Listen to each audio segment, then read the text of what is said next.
आप थोड़ा आपको लगता है कि आपकी बातें एकदम टाइट ज़्यादा हिट करते हैं आप? मतलब बहुत सारे संत मैं देखता हूँ वो सॉफ्ट बोलते हैं और बहुत सारी सांसारिक चीज़ों से उनका लेना-देना नहीं होता है।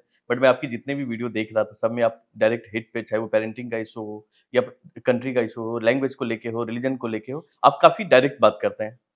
तो ये चेतना वो कहीं राजनीति वाला जो जुड़ाव था आपका कहीं वहाँ से तो नहीं आई या फिर आप समाज को लेके हैं थोड़े से एग्री? मेरा ऐसा मानना है कि व्यक्ति को श्री कृष्ण को फ़ॉलो करना चाहिए और मैं श्री कृष्ण को पूरी तरीके से फ़ॉलो करता हूँ। जब श्री कृष्ण को कोई चीज़ छुपाना होता था, तो छुपा लेते थे और जब श्री कृष्ण को कोई डंके की चोट पर बात बोलनी होती थी, तो बोल लेते थे। उन्होंने ये सिखाया कि आपकी बातें सच या झूठ नहीं होती। What's your process it's not important, what's your motive it's more important. आपका मोटिव क्या है?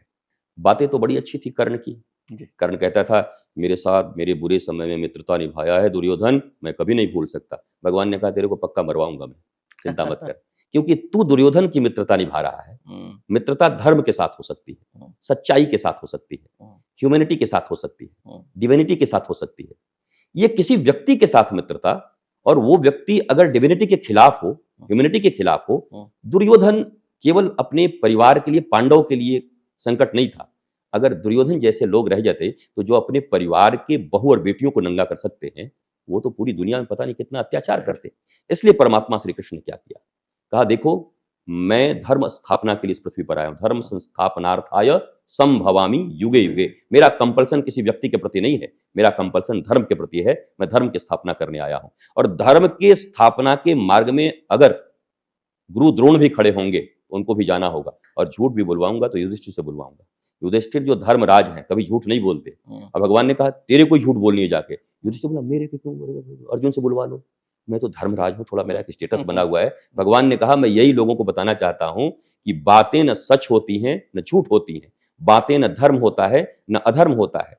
जो सबसे बड़ा चीज है, उद्देश्य क्या है जीवन का। हुँ, अगर उद्देश्य, खराब उद्देश्य के साथ वो लोग खड़े हैं और तुम अपने आप का प्रतिष्ठा बचा के सिर्फ, मैं तो धर्मराज हूँ, मैं तो बहुत जेंटलमैन हूँ, मैं तो एटिकेट्स जानता हूँ, मैं तो मैनर्स जानता हूँ, ये तुम्हारे मैनर्स और एटिकेट्स काम नहीं करेंगे। हुँ, तुम्हें जाकर धर्म की रक्षा करनी है और झूठे लोगों से झूठ बोल करके उन्हें समाप्त करना होगा। और युधिष्ठिर से झूठ बोलवाया भगवान ने और तब जाकर के, चाहे वो द्रोणाचार्य हो, चाहे वो अपने ही घर के दादाजी भीष्म पितामह। अब भीष्म पितामह ने क्या गलत किया आप बताओ?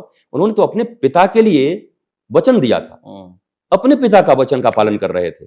लेकिन आप एक इंडिविजुअल अपने पिता के वचन के लिए पूरे राष्ट्र का नुकसान नहीं कर सकते, हुँ, अधर्म के पक्ष में नहीं जा सकते। पिता के वचन का पालन तो राम जी भी कर रहे हैं, हुँ, पर वहां पूरे वनवासियों का मंगल छिपा हुआ है।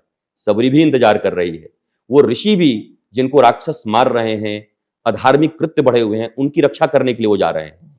तो everything depends upon time, place and person.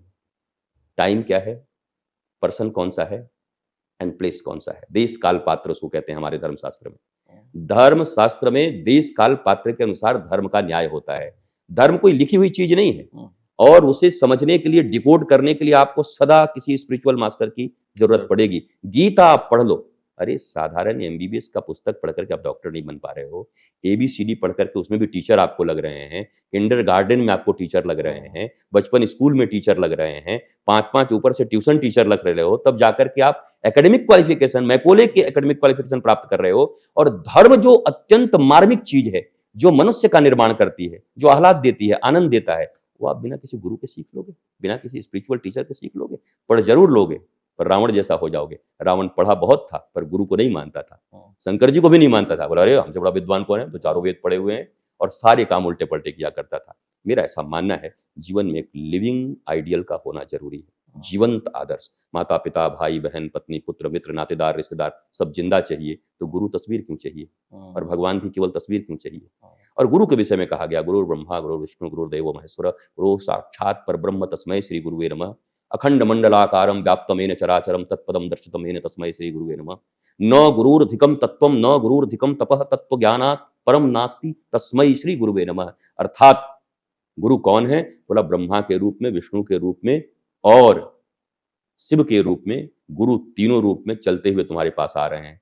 Brahma कैसे हैं? तुम्हारी सृष्टि कर देंगे, मानवता और डिविनिटी तुम्हारे भीतर पैदा कर देंगे। बोला विष्णु कैसे हैं? बोला तुम्हारा लालन-पालन करेंगे अच्छे से कि तुम बुरे संगत में न जा सको, अपने जीवन को अच्छे से जी सको। और शंकर जी कैसे हैं? जितना तुम्हारे भीतर अहंकार इत्यादि दुर्गुण होंगे, उसको प्रलय करके, तांडव करके उसका समाप्त कर देंगे उसको। तो वो समाप्त भी करते हैं, मिटाते हैं तो बुरी चीज़ों को, देते हैं तो अच्छी चीज़ों को, और पाल संवर्धन करते हैं तो आपके भीतर में जो सद्गुण है उसका संवर्धन करते हैं। इसलिए उनको ब्रह्मा कहा गया, विष्णु कहा गया और महेश कहा गया। इसका मतलब नहीं कि वो ब्रह्मा विष्णु महेश हो गए। एक शिष्य के लिए ब्रह्मा जो काम कर सकते, विष्णु जो कर सकते, महेश जो कर सकते, वो सब गुरु करते हैं। तो इस स्पिरिचुअलिटी में अगर हम आगे बढ़ गए तो हमारे भीतर में प्रेम बढ़ जाता है, आनंद बढ़ जाता है, और जिसके पास जो होता है वो वही देता है।